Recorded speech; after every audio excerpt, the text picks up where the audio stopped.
오늘 묵상 헤롯의 것, 하나님의 것 마태복음 22장 15절에서 22절 말씀. 기원전 63년 유대 본토가 로마 제국의 식민지가 되고 말았습니다. 로마는 인두세를 포함해 유대인들에게 해마다 조공을 요구했습니다.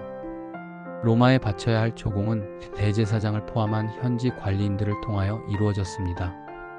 로마에 바쳐야 할 세금은 가볍지 않았고 나라를 빼앗긴 데다 무거운 세금까지 내야 하는 유대인들에게 로마는 적일 수밖에 없었습니다. 로마의 어깨 위에 올라서서 세금을 거두는 세리들은 유대인의 눈에는 매국노이자 동족의 피를 빨아먹는 흡혈귀와 같은 존재였을 것이 분명합니다. 그만큼 정치와 세금 문제는 유대인들에게 있어서 뜨거운 감자였다고 말해도 좋을 것입니다. 예수의 날카로운 비유를 들은 바리새파 사람들은 손 놓고 가만히 있지 않았습니다. 그들은 어떻게든 예수를 일가매어 걸려 넘어지게 할 심산이었습니다. 본문을 보십시오. 바리새파 사람들이 자기 제자들과 헤롯 당원들을 함께 예수께로 보냈습니다. 그들은 예수를 진퇴양난에 빠지게 할 아주 예리한 질문을 준비했습니다. 행여나 예수가 대답하지 않을 상황을 염두에 두고 미리 빠져나가지 못할 그물까지 준비했습니다. 그들은 예수를 향해 진실하신 분이며 하나님의 도를 가르치시는 분이라는 화려한 칭찬을 던졌습니다. 예수께서 반드시 대답하게 만들려는 의도였고 자기들이 만든 올무에 걸리길 바라는 포석이라고 말해야 정확할 것입니다.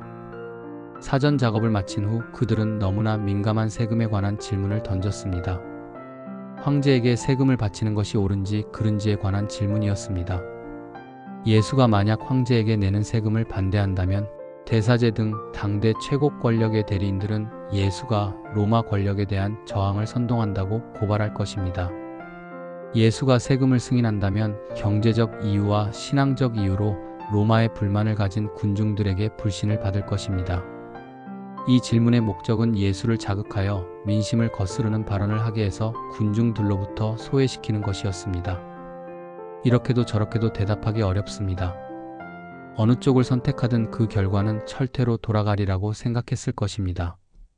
이 질문은 예수를 일가매려고 만들어냈을 수도 있겠지만 어쩌면 그들 사이에 있었던 도무지 풀 수 없었던 문제였을 수 있습니다. 이 어려운 질문을 던졌으니 그들은 속으로 쾌재를 불렀을 것입니다. 돌아온 대답은 그야말로 허를 찔렀습니다.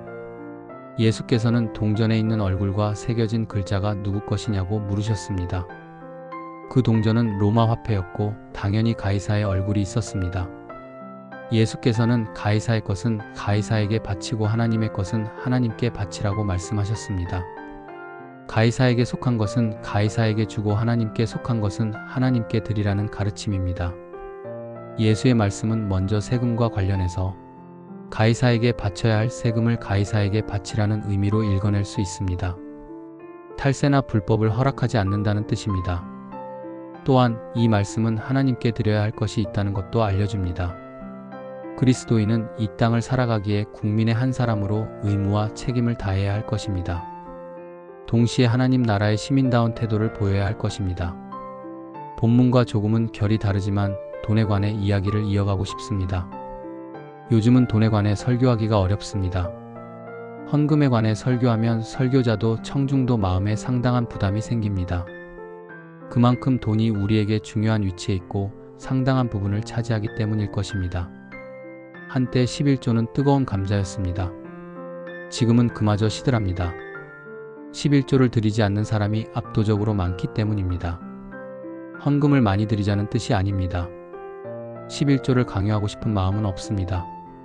그러나 한 가지 분명히 생각해 보아야 할 것이 있습니다. 동아리에 가입해도 회비를 냅니다.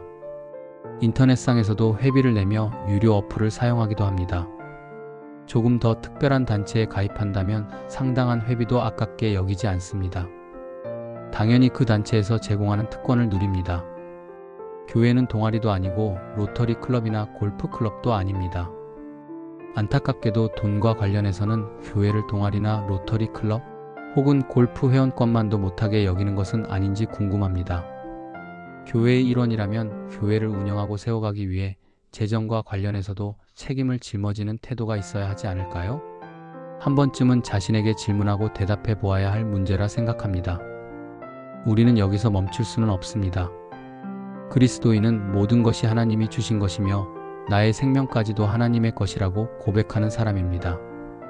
우리가 정말로 하나님을 신뢰하고 사랑한다면 하나님께 드리는 것에 인색하기란 어려운 일일 것입니다. 사람마다 사는 형편이 다릅니다. 그런 상황이라면 많이 드리기 어려울 것입니다. 드리지 못할 수도 있습니다. 말하기 부끄러운 적은 금액일지도 모릅니다. 괜찮습니다. 아무런 상관이 없습니다. 하나님은 금액이 아니라 우리 마음에 관심을 두십니다. 적은 금액이라도 마음을 담고 신앙을 담아드리면 그것으로 충분할 것입니다. 하나님께서 기쁘게 받으실 것입니다. 적은 것에도 하나님을 향한 사랑과 우리 신앙의 고백을 담아드릴 수 있는 사람, 교회의 일원으로 다양한 방식으로 책임을 질 줄 아는 사람으로 날마다 성숙하고 성장해 가야 하겠습니다. 오늘 기도 1. 로마 황제에게 세금을 바치듯 이 땅의 시민으로서 나라와 공동체에 대한 의무를 성실히 감당하게 하소서. 2. 교회의 일원으로서 교회를 운영하고 세워가는 일에 대해 기꺼이 책임을 지고 기쁨과 자원하는 마음으로 동참하게 하소서. 3. 하나님을 향한 진실한 신뢰와 사랑의 고백을 담아 적은 것이라도 정성껏 드릴 수 있는 성숙한 신앙인 되게 하소서. 고맙습니다. 복 있는 하루 보내세요.